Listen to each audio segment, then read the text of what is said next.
Road భద్రత పాటిద్దాం, ఆనందంగా జీవిద్దాం. నేను మీ ఇక్కడ లక్ష్మణ్ ఎప్పుడు కూడా రోడ్డు భద్రత అని ఎందుకు అంటాడు అని చెప్పని మీరు అనుకోవచ్చు.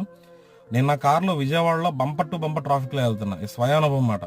ఇందులో ఏంటంటే ఒక అమ్మాయి బైక్ యాక్టివ్ వేసుకుని వచ్చి నా కార్ని అయితే వెనక నుంచి గుద్దేసింది. నేను జస్ట్ దిగి, ఏంటమ్మా కంగారు ఎందుకు, కొంచెం చూసుకుని డ్రైవ్ చేయొచ్చు కదా అని చెప్పని అడిగా.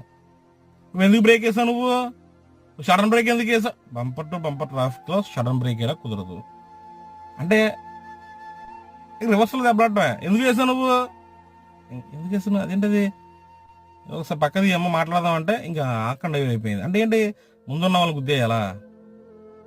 కారేనే కాదు, బైక్ అనే కాదు, ఏదైనా సరే కొంచెం దూరం పాటించి ఓపికగా అయితే ప్రయాణం చేయాలి తప్పితే కానీ ఏదో కంగారుగా ప్రయాణం చేస్తే చాలా ప్రమాదాలు అయితే చూస్తున్నాం. అందులో కూడా మనల్ని కూడా ఎవరో ఒకరు ఒక ప్రమాదంలో చూస్తారన్నమాట. అందుకని